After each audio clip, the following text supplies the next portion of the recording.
चीना।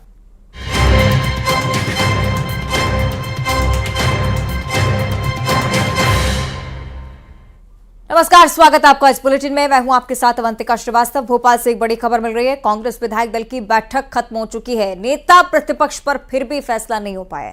दिल्ली में नाम पर मुहर लगेगी, ये माना जा रहा है। हो सकता है कि चर्चा हुई हो, कुछ नाम सिलेक्ट किए गए हों, आला कमान को भेजे जाने हैं और उसके बाद ये मुहर लगकर पता चल पाएगा कि नेता प्रतिपक्ष आखिर मध्य प्रदेश विधानसभा का कौन होगा। तो दिल्ली में मुहर लग पाएगी, ये स्पष्ट हुआ है। तमाम विधायक जो कि शिरकत कर रहे थे इस बैठक में, कांग्रेस विधायक दल की बैठक खत्म हो गई है। नेता प्रतिपक्ष के नाम को चिन्हित करने के लिए ही बैठक बुलाई गई थी, लेकिन हो सकता है कि 2-3 नामों को लेकर एक साथ बात सामने आई हो और इसलिए इस बैठक में अंतिम निर्णय नहीं हो पाया है। सीधा फैसला आलाकमान के हाथों छोड़ा गया है। आलाकमान की तरफ से इस नाम के पैनल को लेकर अब आगे बातचीत होगी। ये पता लगाया जा सकेगा कि कौन सबसे प्रबल तौर पर नेता प्रतिपक्ष की जिम्मेदारी संभाल सकता है। दिल्ली में अब कांग्रेस के उस नेता पर मुहर लगेगी, उस नाम पर मुहर लगेगी जो मध्य प्रदेश विधानसभा में नेता प्रतिपक्ष के तौर पर आने वाले समय में काम करने वाला है। कांग्रेस विधायक दल की बैठक खत्म, लेकिन जिस मकसद से नेता प्रतिपक्ष चुनने के लिए जो बैठक बुलाई गई उसका निष्कर्ष नहीं निकला है।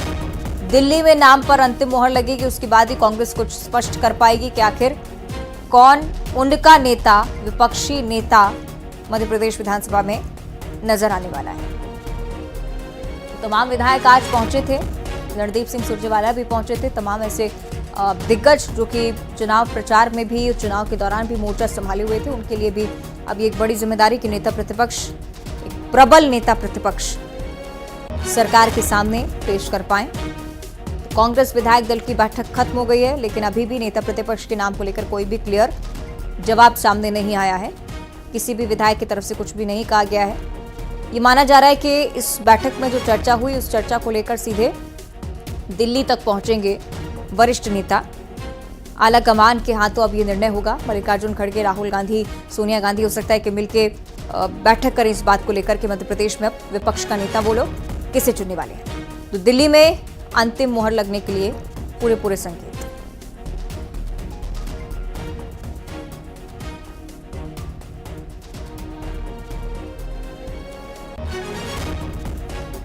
आपको बताएं कि कांग्रेस विधायक दल की बैठक खत्म हो गई है, लेकिन इस बैठक में क्या कुछ हुआ है ये भी समझने का प्रयास करेंगे। सहयोगी वासु चौरे हमारे साथ जुड़ चुके हैं। वासु, आप लगातार देख रहे थे इस बैठक के सिलसिले को, क्या मुहर लग पाई है? कुछ नाम सामने आए हैं? बिल्कुल, देखिए, बड़ी बैठक कांग्रेस की ये हुई और कांग्रेस लगातार इस बात पर मंथन कर रही है कि किस तरह से अब आगे की रणनीति बनाई जाए। खासतौर पर लोकसभा चुनावों की अगर बात की जाए तो वहां पर कैसे एक एग्रेसिव कैंपेन चलाया जाए। तो मुख्य रूप से इस बात को लेकर इस पूरी बैठक में चर्चा हुई और इसके अलावा एक जो बड़ा एजेंडा था वो था कांग्रेस के नेता प्रतिपक्ष को लेकर, क्योंकि बीजेपी को मध्य प्रदेश में प्रचंड बहुमत मिली है और अब कांग्रेस को ऐसे एक नेता की तलाश है जो पूरी मजबूती के साथ सरकार का पक्ष, सरकार के खिलाफ जो है वो आवाज उठा सके और विपक्ष का पक्ष जो है वो सदन में ताकत के साथ रख सके। तो इसको लेकर भी बातचीत हुई है। हालांकि ये कांग्रेस के विधायक बता रहे हैं कि सर्वसहमति से निर्णय लिया गया है कि आला कमान जो है, हाई कमान जो है पार्टी का, वो ये तय करेगा कि किसे ये पूरी जिम्मेदारी दी जाए। विक्रांत भूरिया कांग्रेस के विधायक हैं, हमारे साथ हैं। सर, आज एक महत्वपूर्ण बैठक थी, क्या किन बातों पर सहमति बनी है? नेता प्रतिपक्ष को लेकर चर्चा हुई है बैठक में। देखिए, बहुत महत्वपूर्ण बैठक थी। आज पहली विधायक दल की बैठक आज भोपाल में हुई है और इसमें माननीय दिग्विजय सिंह जी मौजूद थे, जितेंद्र भगत सिंह जी मौजूद थे, रणदीप सुरजेवाला जी मौजूद थे, सभी वरिष्ठ जो हमारे विधायक हैं वो भी सब मौजूद थे और सीधी विधायकों में ये चर्चा साफ हुई और एक प्रस्ताव पारित करा गया है कि जो भी निर्णय हाईकमान लेगा नेता प्रतिपक्ष बनाने का, उसके लिए पूरी ताकत से हम लोग साथ खड़े, क्योंकि मुद्दा ये है कि हम जितनी ताकत से ये लड़ाई लड़ेंगे एकजुट होकर, तभी बीजेपी को झुकने पर हम मजबूर कर सकते हैं। और जो हमको जनता ने विश्वास दिखाकर हमको विधायक चुनकर भेजा है, तो ये हमारी जवाबदारी है कि हम सदन से फीडबैक लड़ाई लड़े, वो लड़ेंगे हम लोग। आप लोगों ने कोई फीडबैक दिया कि कुछ नामों के सुझाव आप लोगों की ओर से दिए गए हैं? अभी 1-to-1 सबसे चर्चा कर रहे हैं और एक एक कर सभी विधायकों से रणदीप सुरजेवाला जी और जितेंद्र भगत सिंह जी मुलाकात भी कर रहे हैं और सबसे जो भी फीडबैक लेना है, किस तरह से कहाँ चूक हुई, किस तरह से आगे हमको लोकसभा का चुनाव लड़ना है, इन सब पर चर्चा हो रही है। लोकसभा को लेकर सर एक महत्वपूर्ण बात है कि अब बहुत समय नहीं बचा है और जिस तरह से विधानसभा के परिणाम रहे हैं, कुछ महत्वपूर्ण भूमिका यूथ कांग्रेस की भी उसमें रहेगी। बहुत बड़ी भूमिका रहेगी। देखिए, मैं एक चीज ठीक है, चलिए, यानी कि नेता प्रतिपक्ष को लेकर चर्चा नहीं हो पाई है, आला कमान पर निर्णय छोड़ा गया है। बहुत शुक्रिया आपका वासु। फिलहाल ये बातचीत के लिए बातचीत हालांकि आप जारी रखिएगा, क्योंकि लोकसभा चुनाव का भी जिक्र वासु कर रहे थे। बड़ी चुनौती अब विपक्ष के लिए नेता चुनना। चलिए अब छत्तीसगढ़ की ओर रुख कर लेते हैं। थोड़ी देर में साई कैबिनेट की बैठक शुरू होने वाली है। कई प्रमुख विषयों को लेकर चर्चा इस बैठक में होनी है। मोदी की गारंटी और घोषणा पत्र में किए गए वादों को लेकर चर्चा होगी। मुख्यमंत्री बनने के बाद 2 प्रमुख घोषणाओं पर मुहर लगाने का वादा किया गया था। उस वादे पर आखिर कितना अमल होता है, वो आज इस पहली कैबिनेट की बैठक में स्पष्ट हो पाएगा। 18 लाख पीएम आवास देने का वादा, किसानों को 2 साल का बकाया बोनस देने का वादा भी उनकी तरफ से हुआ। कई योजनाओं पर निर्णय लिया जा सकता है। सभी सचिवों के साथ बैठक होगी, चर्चा करेंगे विष्णुदेव साय। रायपुर आपको लिए चलेंगे, सोए के युगल तिवारी हमारे साथ जुड़ गए। युगल, बताइएगा कितना समय और लगेगा अभी बैठक की शुरुआत में?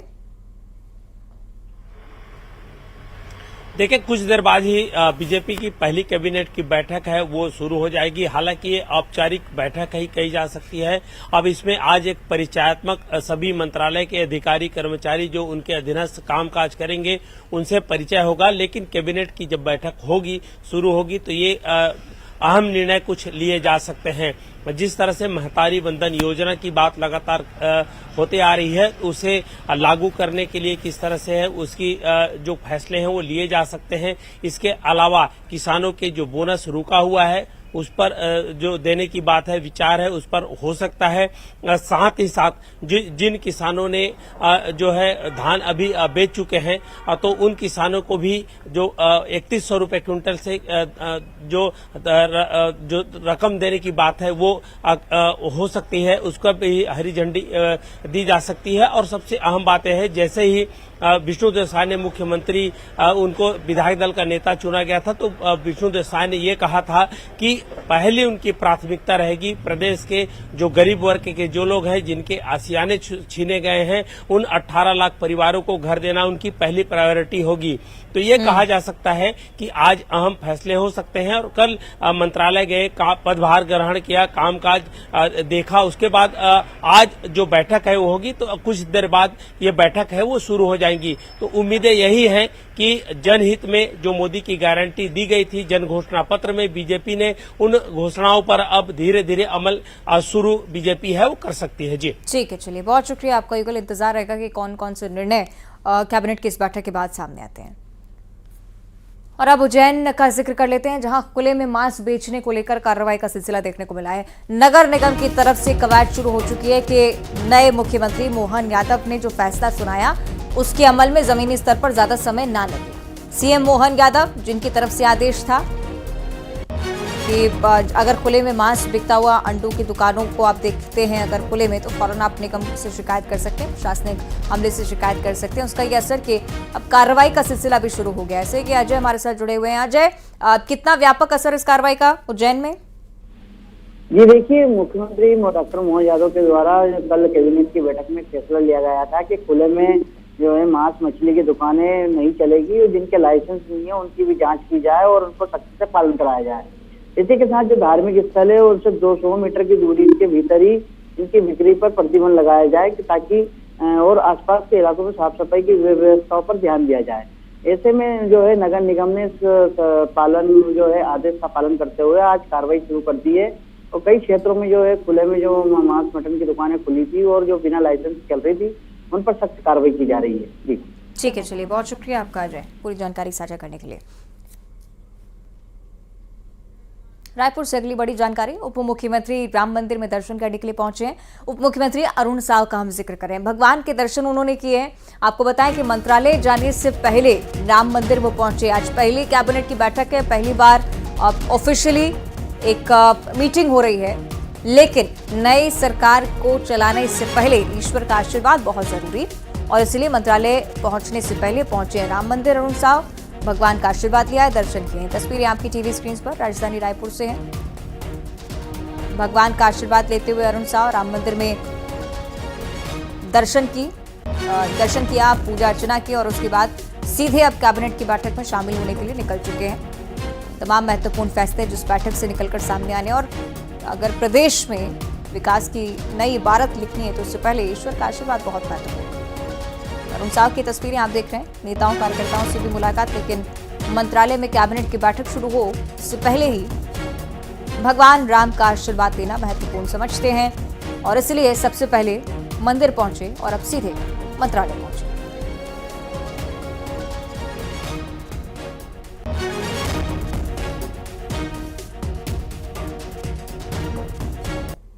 और अब जिक्र करेंगे बदमाशों की, उस गैंग का जिस गैंग का बदमाश सोशल मीडिया पर टीआई को जान से मारने की धमकी देने का वीडियो जारी करता है। जिस गिरोह का एक ही प्लान था, दहशत फैलाना, सिक्का जमाना। कैसे इस गिरोह के 3 बदमाशों के हाथों में हथकड़ी लगती है, ये भी आपको दिखाते हैं। थाना दोराहा, जिला सीओ, टीआई को हमारा सीधा चैलेंज, पकड़े तो गोली मार देना, नहीं तो मैं तुझे जो गोली जरूर मारूंगा अगर जिंदा रहा। रंगदारी, ऐसे उड़ा चेहरे का रंग, दबंग गई, निकल गई हेकड़ी। सोशल मीडिया पर धमकी। थाना दोराहा, जिला सीओ, टीआई को हमारा सीधा चैलेंज, पकड़े तो गोली मार देना, नहीं तो मैं तुझे जो गोली जरूर मारूंगा अगर जिंदा रहा। धमकीबाज का शॉर्ट एनकाउंटर।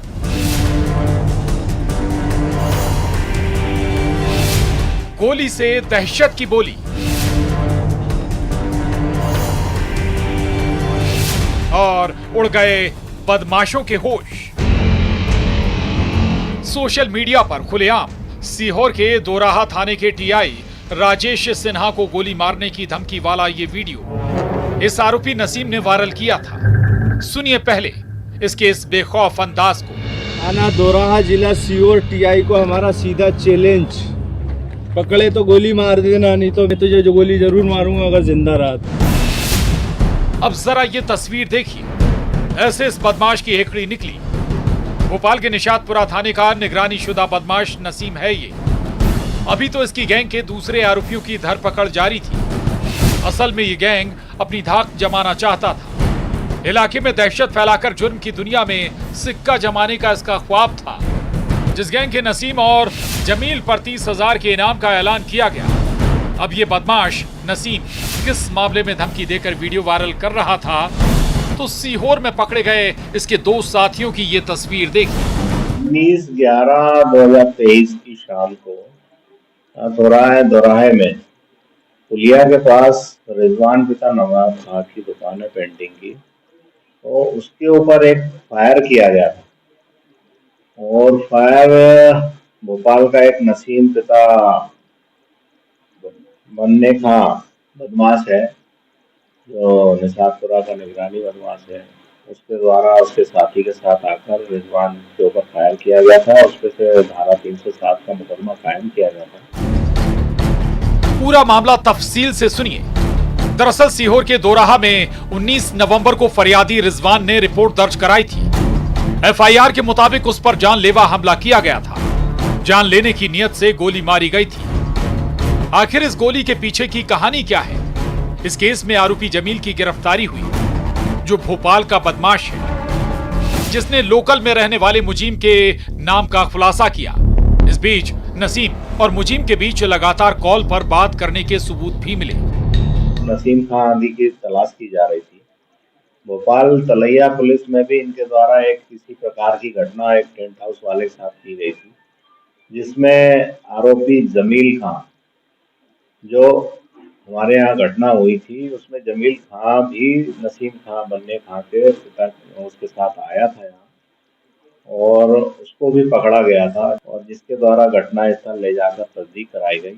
एवं यहाँ का लोकल दोराहे का एक मुजीब पिता इशाक खां का नाम उसके द्वारा बताया गया, जिससे नसीम खां द्वारा लगातार घटना के समय चर्चा की जा रही थी और उसके द्वारा बताया गया कि मुजीब द्वारा ही नसीम बनने खां को यहाँ पर बुलवाकर अपनी धाक जमाने के लिए गोली चलवाई गई।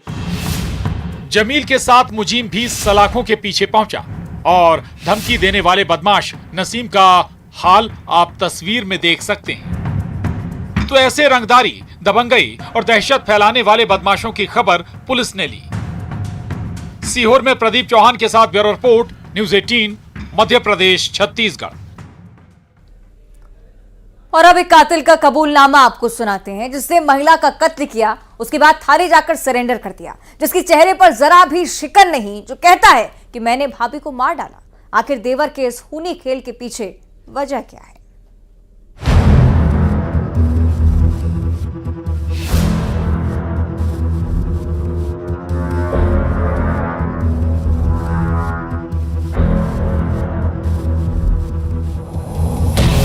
फावड़े से वहशीपन का वार, देवर का खूनी खेल,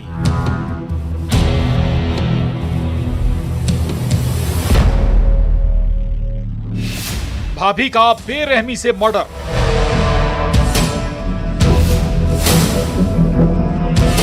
थाने में हत्यारे का सरेंडर, कत्ल का कबूलनामा, मैंने भाभी को मार डाला। इस महिला को जख्मी हालत में अस्पताल में लाया गया। महिला के ऊपर फावड़े से कई वार किए गए थे। महिला की सांसें चल रही थी, लेकिन हालत गंभीर थी, जिसे बचाने की कोशिश की गई, लेकिन लहूलुहान हालत में आई इस महिला को बचाया नहीं जा सका। महिला पर फावड़े से वार करने वाले कातिल की पुलिस वाले तलाश कर रहे थे। इसी बीच हत्यारा खुद थाने में आकर सरेंडर कर देता है, जो अपने जुर्म का कबूलनामा करता है और कहता है मैंने भाभी को मार दिया। मुरैना के अंबाह थाना इलाके में ये दिल दहला देने वाली वारदात हुई है। थाना अंतर्गत एक घटना हुई है। एक सगे देवर के द्वारा अपनी भाभी को मेरी जानकारी में था कि गंभीर रूप से घायल कर दिया है। आप लोग बता रहे हैं कि उनकी मृत्यु हो गई है। अंबाह के चौक वारिन का पुरा गांव का ये मामला है। इस गांव का रहने वाला प्रदीप तोमर थाने पहुंचा। अब देखिए इस तरह इस हत्यारे को, जिसके चेहरे पर जरा सी भी शिकन नहीं है, जो बेखौफ होकर कह रहा है हाँ मैंने भाभी को मार डाला। रिश्तों के कत्ल की इस वारदात में अवैध संबंध की कहानी सामने आ रही है। देवर को भाभी पर शक था। आरोपी ने पुलिस को जो बताया वो आपको बताते हैं। आरोपी देवर प्रदीप थाने पहुंचा, जिसका कहना था कि उसका बड़ा भाई ट्रक ड्राइवर है। भाई के साथ काम करने वाले युवक के साथ भाभी के अवैध संबंध थे।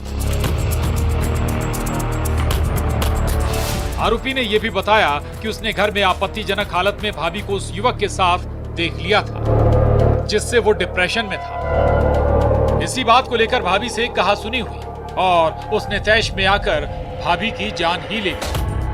मूल रूप से वो घटनाक्रम की बजाय शायद अवैध संबंध जो प्रथम दृष्टया आ रहा है कि अनैतिक संबंध के कारण ये घटना हुई है। रिश्तों के कत्ल की इस वारदात से सब हैरत में है। मुरैना में अमित शर्मा के साथ bureau report, news 18, Madhya Pradesh, Chhattisgarh. और अब खबरों